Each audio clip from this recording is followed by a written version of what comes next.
আসসালামু আলাইকুম। যে যেখান থেকে আমার ভিডিওটি দেখেছেন আশা করি আল্লাহর রহমতে অনেক ভালো আছেন। সকাল থেকে আজকে সারাটা দিন কি করলাম তাই আপনাদের সাথে শেয়ার করব। কপাল দোষে বাবার বাড়িতেই থাকি। সকালে উঠে রান্না করার প্যারাটা আসলেই আমার নেই। আর সকালে উঠতে একটু দেরি হলে ২-৪টা কথা শোনার ঝামেলাটাও আর নেই। সকালে উঠেই দেখছি আকাশটা অনেকটা মেঘলা। আম্মু তো এদিকে সমস্ত কাজকর্ম শেষ করে রান্না শুরু করে দিয়েছে। আমি উঠে ফ্রেশ হয়ে গুলগুলিকে ব্রাশ করিয়ে দিলাম। আর ও নিজেই ব্রাশ করে, মাঝে মধ্যে আমি করিয়ে দিই যাতে দাঁতটা ভালো পরিষ্কার হয়। ও তো ছোট মানুষ, একেবারে ভালো করে করতে পারবে না। এখানে আম্মু তো পটল দিয়ে আর মাছ দিয়ে ঝোল করবে। মাছগুলো লবণ হলুদ দিয়ে মাখিয়ে ভালো করে ভেজে নিয়েছে। আর এখানে হচ্ছে পেঁয়াজটা তেলের উপর দিয়ে আর রেগুলার যে মশলা আর গোটা জিরা দিয়ে কষিয়ে রান্না করে নিল। তো আমি আবার আমার ঘরের দরজাটা খুলে দিলাম। ঘরের দরজা খুলে বাইরে দেখা যায় রাস্তার ধারটা। তো এখানে আব্বু কাজ করিচ্ছে। আর এই যে ২ টা পুচকে আমার গোছানো ঘরটা এক্কেবারে এলোমেলো করে দিয়েছে।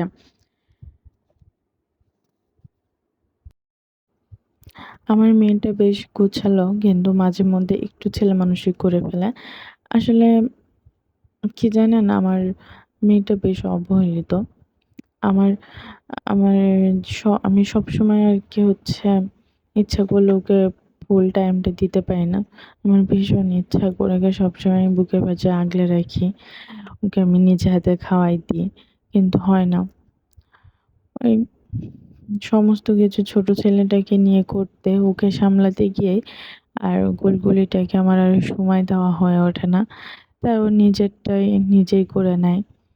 কখনো, কখনো আমার কাছে আবদার করে, তখন আমি ব্যস্ত থাকলে ভাবি যে পরে করে দিব বা ওকে বলি তুমি একটু অপেক্ষা করো।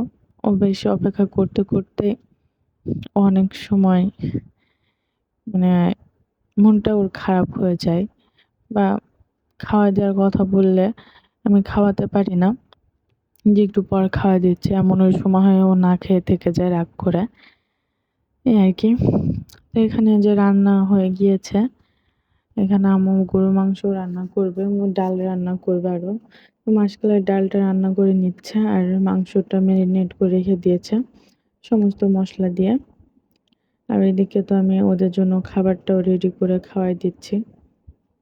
মাসকলাই ডালটা আবার একটু গরম মসলা না দিলে খেতে ভালো লাগে না। আম্মু এখানে ধরেন মাসকলাইয়ের ডালটা পেঁয়াজ, রসুন, কাঁচামরিচ দিয়ে সিদ্ধ করে নিয়েছে প্রেসার কুকারে। এখানে হচ্ছে ডালচিনি আর এলাচ হচ্ছে থেতো করে নিল। আর পেঁয়াজটা তেলে দিয়েছে। মাসকলাই ডালে কিন্তু আবার হচ্ছে রসুন তেলে দেয় না। অনেকে দেয় কিনা জানি না। আমার আম্মু দেয় না। এখানে হচ্ছে পেঁয়াজটা ভেজে নিয়ে গোটা জিরা আর হচ্ছে ডালচিনি আর এলাচটা দিয়ে দিয়েছে। দিয়ে দেখুন অরুণি করে ডালটা তুলে পেঁয়াজের সাথে ভালো করে মিশিয়ে নিয়ে এই ডালটার ভিতরে দিয়ে দিবে। আর এখানে আমি রান্নাঘরে এসে দেখি আব্বু আনারস কেটে রেখেছে। ভাবলাম হয়তো এভাবেই খাবে। তারপর এসে দেখি না, সে হচ্ছে আনারসের থেকে জুস বের করেছে। কি একটা কি একটা ব্যাপার। ব্লেন্ডার থাকা সত্ত্বেও সে এভাবে জুস বের করে।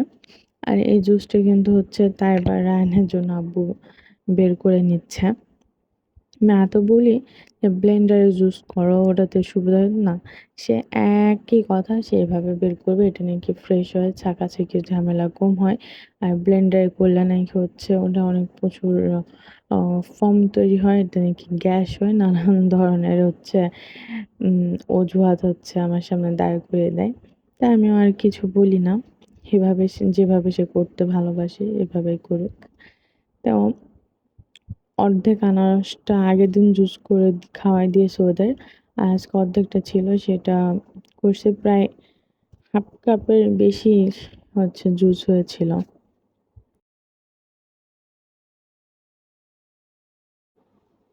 আসলে কেউ যদি মনের ভিতর একটা জিনিস ঢুকিয়ে নেয় যে এটা ভালো আর এটা খারাপ, তাকে আপনি সেই জিনিসটা যদি হাজার ভালো বলেন, তার কাছে সেই জিনিসটা খারাপই থেকে যাবে। কারণ তার মনের ভিতরে বা অন্তরে বা ব্রেন যেটাই বলেন, সেখানে এক্কেবারে গেঁথে গিয়েছে জিনিসটা খারাপ।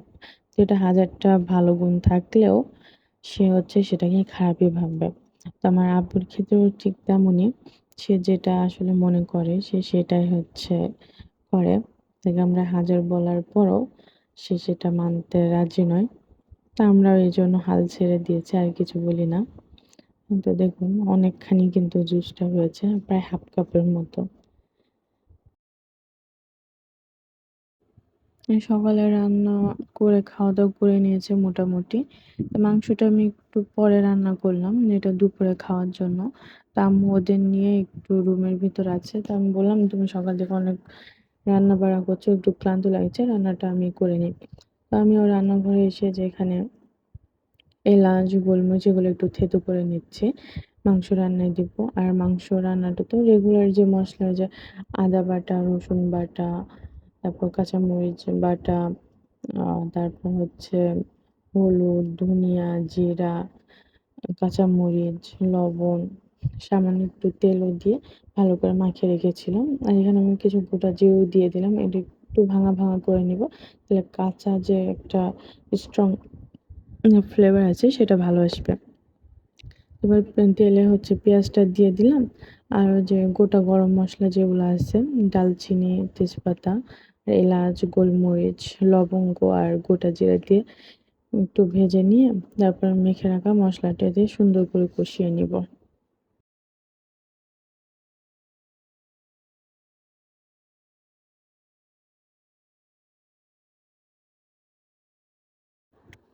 মাংস থেকে যে পানিটা ছেড়েছে আমি সেই পানিটা পুরোটা দিয়ে আমি মাংসটা ভালো করে কষিয়ে নিয়েছি।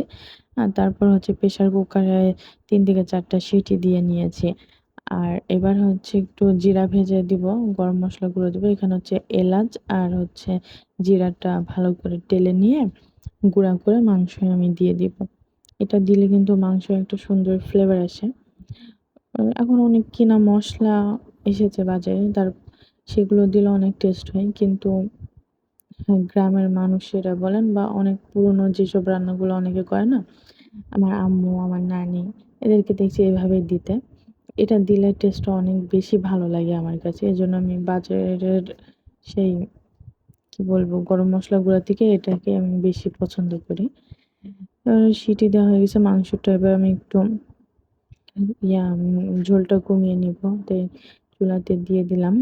আর সাথে গরম মসলা গুঁড়োটা দিয়েও আমি হচ্ছে একটু ফুটিয়ে নেব।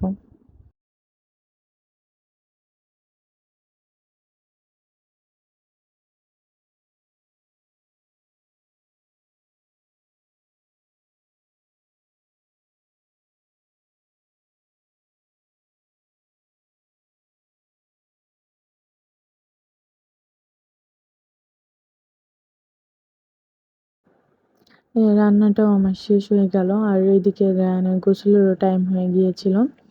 এজন্য ওকে গোসল করে আমি খাওয়াই দিলাম। আর রায়ানের পর আমি গুলগুলিকেও গোসলটা করিয়ে দিয়েছিলাম। ওকে আম্মু খাওয়াই দিচ্ছে। ওই যে বললাম দুজনকে প্রপার টাইম আমি আসলে দিতে পারি না। আমার মেয়েটা আমার কাছে আসতে চায়। কিন্তু আমি ওকে আসলে রায়ানকে সামলাতে যেয়ে ওকে সময় দিতে পারি না। তো এদিকে অনেকটাই বেলা হয়ে গিয়েছিল। আমার গোসল করে খাওয়া-দাওয়া করেও নিয়েছিলাম। তারপরে তাইবার চুলগুলো শুকিয়ে যাওয়া গিয়েছিল, আমি বেঁধে দিলাম। তারপর ২ ভাই-বোন তো একদম বাইরে দুষ্টামি করেছে, ঘোরাঘুরি করেছে। তো আমার ভিডিওটি যদি ভালো লাগে অবশ্যই চ্যানেলটি সাবস্ক্রাইব করে পাশে থাকবেন। আর অবশ্যই একটা লাইক করে দিবেন। আজকে এ পর্যন্তই। আল্লাহ হাফেজ।